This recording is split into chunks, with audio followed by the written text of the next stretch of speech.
is officially open with the first pick, with the second pick, with the 32nd pick. The Detroit Lions select, the Jacksonville Jaguars select, the Carolina Panthers select, the Green Bay Packers select Jordan Love. Oh my God! Come on. I cannot believe it.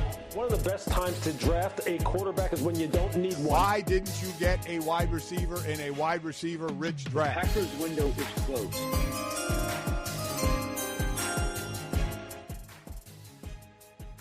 Hello and welcome to Talking Sports with Evan, NFL Draft Talk, episode 5. And thank you so much for those that have been following along on YouTube. You can find the past episodes on YouTube with Newt Weston, Jacob Westendorf, Emlyn Thomas, and one solo with me on Talking Sports with Evan YouTube page. And today, very excited to have Anthony Russo joining the show here today to talk about the 2025 NFL Draft, which is going to be held in Green Bay, Wisconsin, on the grounds of Lambeau Field. I guess the first question, Anthony, before I ask how you're doing, are you making the trek to Green Bay?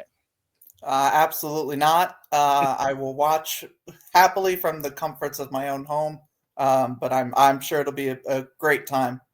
Yeah, I do plan on going up there for Thursday, Friday. Thankfully, I'm probably a little more closer than you are to it. But anyways, I do appreciate you coming on and talking some 2025 NFL Draft and get a Jets fan's perspective of the Packers and the draft as a whole. Yeah, for sure. Happy to be here. Thank you for having me. I've said it before. I've been on other shows and stuff, and I think it's always interesting when a fan of, one team that really has nothing to do with the other team can kind of give some insight into, what I would try to fix and what I think issues are, and vice versa for the Jets. So, happy to be here. Yeah, and we are going to talk about that with the Packers momentarily, but I want to start first with the 2025 NFL Draft as a whole. I've seen other draft people comment about how there's really only 12 true traditional first round prospects. And I've seen somebody even say there's only about 6 or 7. And basically from seventh pick on, they're not really going to find much difference with everybody. Is that kind of your perspective of this draft? Is this kind of from top end talent wise, is this draft kind of down from years past? I would say so. I have 12 pure first round grades, which for me, and people do it different ways, but for me, that basically means like 12 players that I believe there's absolutely no way they should fall out of the first round under any circumstances whatsoever. So I have 12 of those players. And overall, I would say that the top end talent that we have in this year's class, and there's obviously very talented players. But yeah, compared to years past, I don't think it's as strong. I think it was Adam Schefter or one of the reporters that's out there basically said like the belief around the league is pick 10 and pick 45 are going to net you like pretty close to the same player. And more or less, I would probably agree with that sentiment. So in terms of, where the Packers are picking, I don't think they're in a necessarily bad spot. They could still get a pretty quality player, I think, at 23. Well, you mentioned you have 12. Who are some of those 12 players that you have as first round grades? Yes, I mean, look, there's the obvious ones, right? Abdul Carter, Travis Hunter, like they're at the top of my board. I have three blue chip players, as I call them: Travis Hunter, Abdul Carter, Mason Graham. That's my top 3. I think they are the 3 best players in this draft. They should go top 5 easy. From there, Ashton Dainty, pretty much everybody's RB1 at this point, all around, just such a talented running back across the board. I'm a big Shamar Stewart guy. I know he's a little more of a divisive player in this draft. But I just, in terms of, Yeah, I'm sure as a Packers fan, you've heard about Shamar Stewart. I've seen him mocked to you guys a couple times. If it were me, he doesn't get out of the top 10. I think the traits and the upside are just too good. And believe me, I've heard the pushback when it comes to production and stuff like that. But I just think the physical gifts are too good. And there's other, I mean, Tetero McMillan, wide receiver 1 pretty much across the board. Will Johnson, cornerback 1 pretty much across the board. I still think there are guys. Some have those guys kind of falling down a little bit. But I still have them as first round grades. So nobody really that surprising. But again, even when you compare those players to the top end players from years past, I do think there is a bit of a drop off. Two people you didn't mention, and I specifically focusing on those two because the NFL is a quarterback-driven league. If you don't have at least a good to great quarterback, you're probably going to be stuck in purgatory. Cam Ward and Sanders, Shadir Sanders, two people you left off as first-round grades. My opinion on them, that if they would have been in quarterback classes in years past, they'd probably be second-round options. What are your thoughts on them? Are they just going to be first-round options because they're the two known people in the draft? Yeah, so the question of where I would take them and where I think they will be taken are two very different answers. Based purely on my grades for them, Cam Ward is like a fringe first-round pick. If we're comparing to last year, I think he's below. He would have been below Caleb for me. He would have been below Drake May for me. Last year, I was higher on Penix than most people, and I was lower on Jaden Daniels than most people, but I probably still would have had both of them above Cam Ward. My guess is he probably would have been like QB 5 or 6 last year. And then Shedeur, I'm notoriously low on Shedeur. I have him as like a third-round player, so he probably would have been closer to like, QB 7 or 8 in sort of the Bo Nix territory. And obviously Bo Nix played very well this past year. But just overall, I am not a fan of this quarterback class. And those are my top 2 quarterbacks. So it's not even like I'm not a big Jackson Dart guy. I'm not a big Tyler Shuck guy or Jalen Milroe guy or whatever. Like, I think this quarterback class, probably other than 2022, is the worst quarterback class we have seen in like at least the last, 7-8 years, probably even longer than that. I'm just not convinced. So if it were up to me, I'm not taking any of the quarterbacks top 5. What I think will happen is Cam Ward goes 1 or 2, and Shedeur probably still cracks the top 10. Maybe not top 2 or 3 like we thought at one point, but there's just too many quarterback needy teams. And like you said, if you don't have a quarterback, you pretty much got no chance. So teams are going to convince themselves that they're a Cam Ward away or they're a Shedeur Sanders away, and they will probably wind up taking them, but I would not do that. Yeah, we've seen teams in the past reach for quarterbacks just for the sake of taking them. Christian Ponder, Locke from Tennessee took years ago, Blaine Gabbert. So teams will take a quarterback just because they feel they have to have a quarterback. But can you elaborate with Cam Ward and Sanders, starting with whoever first? Kind of what are the things that kind of have them fringe first and third round picks? Yeah, so with Cam Ward, the arm talent's there, right? There's no question that he physically can make pretty much any throw you ask of him. Some of the plays that he made at Miami last year are out of this world, insane throws that, again, just not everybody on this planet is able to do. Where I get concerned when I watch him, there's inconsistent mechanics at times.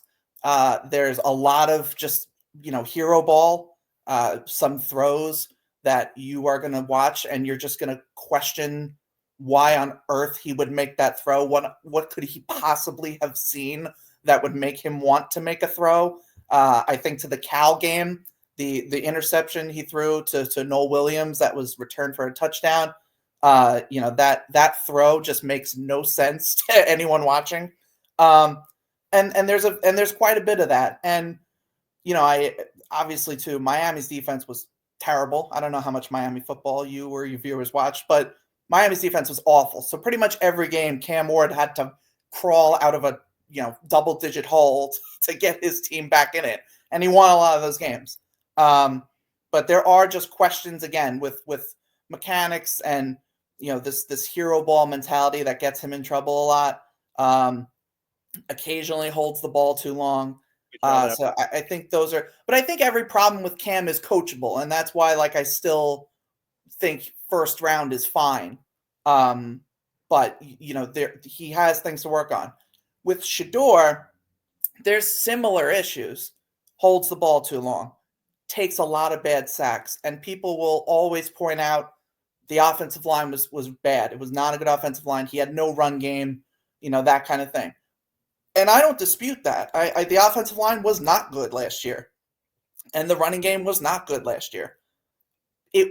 There are still many times on Shedeur's film where he is taking a sack that he should not be taking.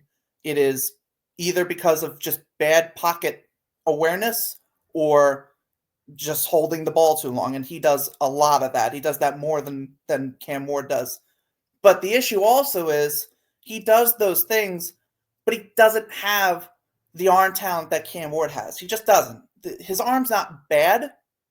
It's not great. It's adequate, I'd say. He's not a great athlete. Again, not a bad athlete, but he's not going to do these, Lamar Jackson kind of or Josh Allen kind of runs. He can sort of move around, but that's not his game. His game is sit in the pocket and win with his mind and his timing and his anticipation. But if he can't get comfortable in the pocket, he's not going to be able to do that.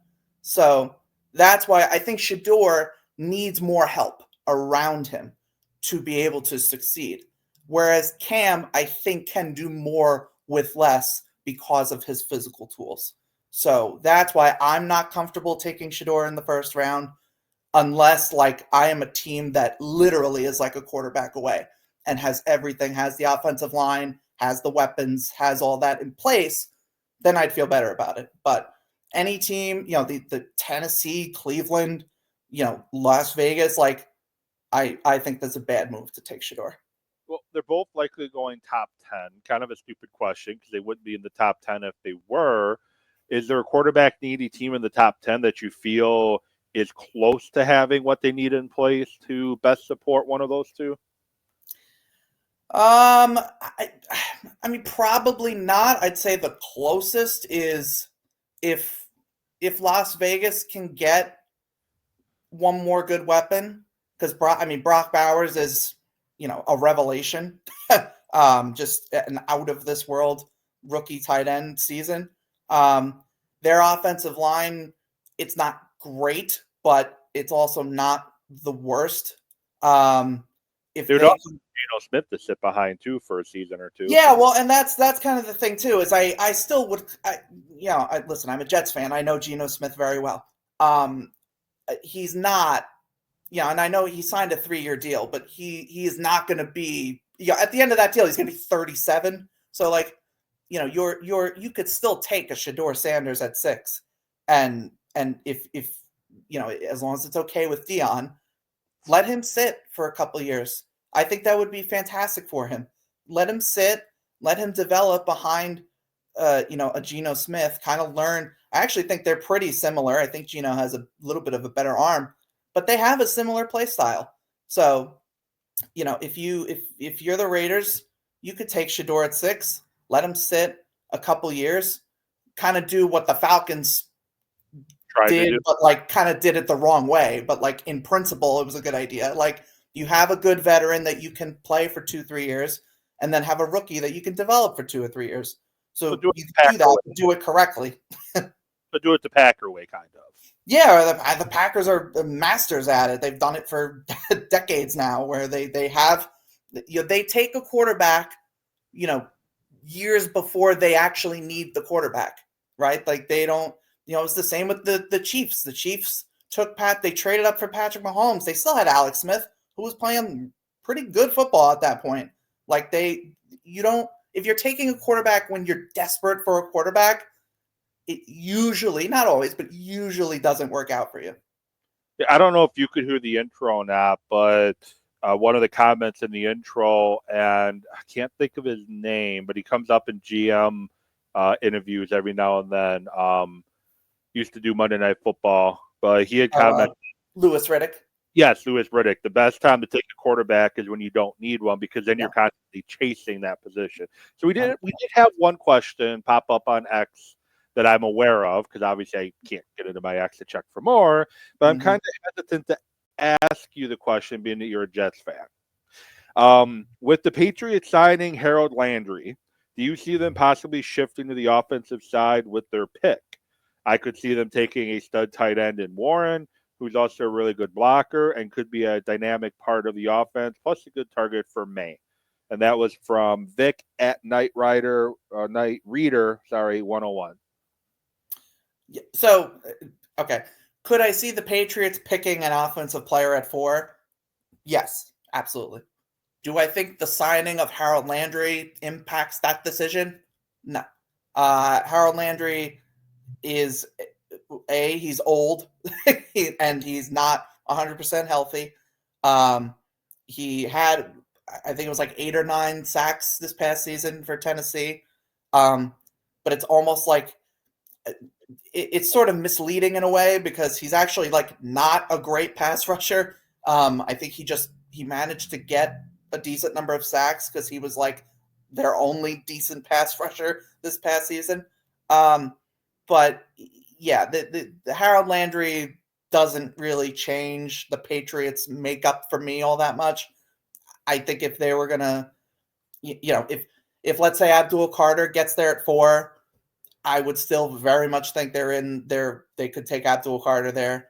If they're already planning on taking one of the offensive linemen, or taking like maybe like a Tyler Warren if they're that high on him, or Tedero McMillan or whoever, I think you were going to do that regardless of whether Harold Landry was going to sign there or not. So yeah, I think the Patriots should go offense, and again, I would have said that before Harold Landry. They got to give Drake May, all the help that he needs. So, but yeah, Harold Landry's not a make or break signing for them defensively. Well, shifting gears, is for the people watching that are new to me, you can see my background a little bit. I'm geared toward. I'm a big Badger, Packer, Bucks, Brewers fan, geared towards Wisconsin sports. Brian Gutekunst apparently came out today and said Jair Alexander, he has no intention of moving on from him. Obviously, it could be GM speak, as he doesn't want to make it seem like he's desperate to move him. Otherwise, no one's going to trade for him except for maybe a 7th-round pick. But Packers have some holes. Cornerback, pass rush, linebacker, center position, as it looks like Josh Myers will not be re-signed, and wide receiver. In your perspective, what are their biggest needs in the draft, and who could be available at those positions at number 23 for the Packers? Yeah, so I mean, I think you hit the nail on the head. Those were all of the positions that I had listed out. If Jair is gone, and honestly, even if he comes back, they still need him. I would probably say corner is the biggest for me. I think corner is one of those positions where usually the best teams, or at least the best defenses, have multiple good corners on their roster. And I mean, we all talk about the Eagles, right? And how their defensive line is just stacked, and it is. I'm not disputing that. But what really changed that defense from 2023 to this year was Quinyon Mitchell and Cooper DeJean, and drafting both of those guys, replacing the horrible corners that they had the year before. And you saw night and day how good that defense was compared to the year before. So if you are the Packers, I think there's a lot of good corners that will be there. The problem is there's a lot of good corners that have injury concerns, which the Packers are familiar with, unfortunately. But, I'm a big Benjamin Morrison guy from Notre Dame. I think if he was healthy, he's a top 10, 15 player. But he suffered a season-ending hip injury this past season. And we're not – I've heard good things medically, but, nothing is confirmed as to what he's going to – how he is right now. Savone Ravel from East Carolina, same thing. I think he would have been a top 20 player in this class, but he had tore his ACL, hasn't been able to do any kind of testing this draft cycle. I think he's a really good fit for the Packers in terms of having the size and the length that they usually look for at the cornerback position. Azariah Thomas is a corner that I think is another, again, long physical corner that I think the Packers would like. So those are a few guys to watch. I also think back to when they lost to Philly in the playoffs this past year, and I think the interior offensive line just was not good at all. I talked about how good the Eagles' defensive line is, but I don't think the Packers' offensive line was that great, regardless. Yeah, Elton getting hurt pretty much derailed any hope for the Packers. He's a Hall of Fame caliber player, and it's hard to replace him. But they obviously didn't have a good backup either. Right. And I know they spent I think it was a first round pick on Jordan Morgan, or an early second. I don't remember what pick he was, but they took Jordan Morgan early. Again, offensive line is just you have to get it right. And for me, if investing multiple first round picks to get it right is how you have to do it, I think it's worth it. Some people may disagree. But we've seen how much, an offensive line matters to teams that want to, run the ball and be able to do what they want to do offensively. So I certainly would look at the interior offensive line, and you mentioned it, like Josh Myers is a free agent. So there's a few guys. I think Donovan Jackson is a stud. He's the Ohio State guard. I'm a big fan of his, and I think he's a plug and play, guard for you. Gray Zabel gives you the ability, I think, to play guard or center, which could be very, important for the Packers if, again, Josh Myers is gone. So Gray Zabel is definitely a guy I think you would look at 23.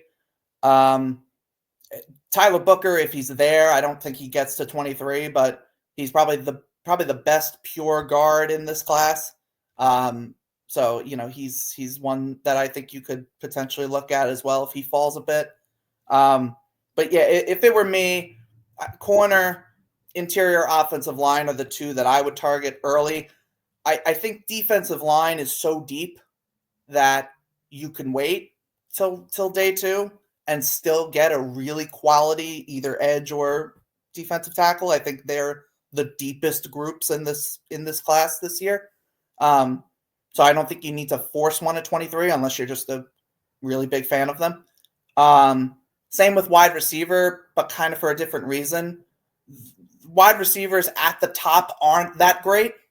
And so I don't think there's as much of a drop off to the guys that I think will be there on day two, compared to I have Ted McMillan as the top guy, but I don't think he's that far from the guys that I would have at 5 or 6. So I think you can wait. You go ahead. Iowa State wide receiver, I believe his last name's Higgins. What's your thoughts on him? I know he's prototypical Packer size, testing threshold wide receiver. What are your thoughts on him? Yeah, I think Jaden Higgins, it's funny. I on another podcast I did, I was asked of my top 5 wide receivers, which one I think the Packers actually would, want or should want the most. Jaden Higgins is my wide receiver 4. And I think he is exactly what the Packers would want, basically because he gives you what I don't think the Packers receiving core has at this moment, which is size, but also that ability to win contested catches and also get open with good route running. He kind of gives you that. He's like surprisingly quick for a receiver his size. Not fast, but like quick in terms of his footwork. And like I said, his ability to get open and create space for himself. I think he's really good at that. But yeah, if Jaden Higgins, the problem is I don't know if Jaden Higgins gets back to them in round 2. I think he could go, top 40. But listen, at 23, if they really love Jaden Higgins, I personally don't hate it. Might be a little high for me, but it's you're not going to find another Jaden Higgins, I don't think, in the later rounds. So yeah, because I would like Jaden Higgins for the Packers a lot. You didn't get the memo on the Packers, did you? Maybe I didn't. It's illegal in Green Bay to draft wide receiver in the first round. I have heard that. I've had Packers. I'm friends with a few Packers fans, and they every time I suggest wide receiver could even be sniffed in the first round, I'm reminded of their rule. Do you remember the last wide receiver they took in the first round? I remember there was a long stretch where there was not a wide receiver because that was the running gag with Rodgers. But I don't remember who it was exactly, but Javon Walker, who is now currently 46 years old, to kind of give you how long it was. He was 2002 draft. So I had to throw that joke out there. If the Packers like Higgins enough, what I see them doing is trading back in the second round and taking him, or moving up in the second round to take him. That's more of the Packer way, I feel. Yeah. So, what are some names, I guess, of guys who you really like in this year's draft class? Doesn't have to be first-round picks. And what are some guys that are getting a lot of hype besides Shedeur Sanders that you're just not very high on? Anybody out there like that? Yeah. Well, so in terms of guys that I would say I'm higher on than consensus generally, I'm a big Darian Porter fan. He's the corner from Iowa State, who I actually think also would be pretty good for the Packers. But he is 6'2", 197, long arms. He is a former track state champion in Iowa, set, racing records, whatever meter dashes. But so basically super fast. I don't have his exact 40 time in front of me, but it was like a 4.3, which at basically 200 pounds is pretty great. But he doesn't have a lot of experience. This season was basically his first season as a starter, and he wasn't even a starter. He rotated with other corners that they have. But when he was on the field, he was pretty much locked down. He allowed a passer rating of 4 when he was thrown to.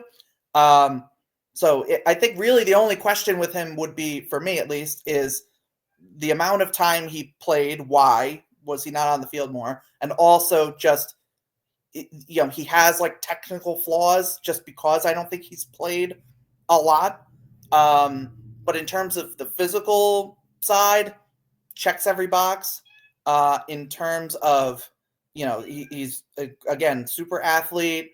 I actually think he's pretty fluid in coverage too. So I like him a lot. He's in my top 30. Whereas I see him, but yes, so he's great. In terms of other guys I'm lower on, Landon Jackson is one. Sorry, did I cut out? Nope. Okay, sorry, my screen flashed. Landon Jackson's one. And admittedly, I was pretty stunned with his combine. I don't know if you saw, but he had a 40, I think it was a 40.5-inch vert. And ran in athleticism at the combine. Yeah, I was pretty stunned by his athleticism. I didn't expect that from him. But I still, because when I watch him, he's not bendy. He's a very tall, upright rusher. He's like I think he was like 6'7", 280 or something like that when he played at Arkansas. So he's not bendy. He's not ultra explosive, but now the combine kind of puts that into question. Maybe he's more explosive than I gave him credit. But I've seen him go round 1 in mocks. I'm not there. I think he's a round 3 edge rusher in a very good edge class. Jack Sawyer's another edge rusher I'm not as high on. He's another one I've seen go round 1. I've seen him go to the Packers, I think, in mocks. People love Jack Sawyer. I think he's very athletically limited and is not going to win with acceleration and explosiveness and burst at the next level. So I think his upside's very limited. Another guy that I would probably say is a 3rd, maybe even 4th round pick for me. So yeah, those are a couple guys. I'm big on athleticism. I'm big on traits that you can't coach, right? So like if you have high-end athleticism, or a high-end speed or whatever, like I think you have to kind of weigh that a little more. Whereas guys who just are physically limited, you're not going to be able to make a guy run faster or a guy be more explosive. So I value that a lot, I think, generally. And before I let you go, New York Jets, obviously you're a Jets fan. What would you like to see them do? And if it doesn't reflect on what you think they're going to do, what do you think they're going to do with that pick in the first round? Yeah, well, so my number one thing is just do not trade up. I think trading up for a quarterback is the worst thing they can do. And I've seen that rumor thrown around that they'll do it. But, yeah, I mean, again, I already said I'm not like I don't want a top 5 pick on a quarterback, let alone if they have to trade up, give up a first next year and a second this year and a second next year, whatever the compensation is. But I will not be thrilled if that happens, to say the least. I think they want Muji and Aaron Glenn. They're going to want a guy that will help them establish the culture that they want to set. And I think culture is a overused term, but I think that's what they're thinking. So I won't be surprised if they grab a defensive player that they believe character-wise and work ethic-wise fits what they're looking for. I've seen Jahdae Barron mocked to them recently a couple times, and it's high. That's high for me at 7, but I get the fit makes sense, and he feels like an Aaron Glenn kind of player. I've been banging the table for Shamar Stewart to be the pick at 7. I would love the Jets to be able to mold him into an elite pass rusher that they just have not had since, I mean, at least probably like a decade and a half. I see Tyler Warren there a lot. It makes sense, and I would be fine with it. To get a quality weapon next to Garrett Wilson for whoever the quarterback is. So I would appreciate a Tyler Warren pick. It's not the one I would make, but I get it. I think mainly I want the Jets to avoid quarterback in like the first 2 rounds at least. I think this is not our year. Some Jets fans will disagree, and that's fine. But 2025 is not our year. Let's worry about quarterback next year, and let's just try to like build up the roster in the way that the Lions did with Aaron Glenn. The Lions did not go out and force a quarterback in the top 10. They built through the trenches. They built the defensive line and they built the offensive line, and then they brought in Jared Goff gave him literally everything they could possibly want around him, and they won 15 games, and then obviously crashed out at the end, but I think that was more injuries than anything else. But that's the model that I think the Jets should follow, is build up everything else so that you can just get anyone you want at quarterback, basically, and you can make it work. Well, I appreciate you coming on.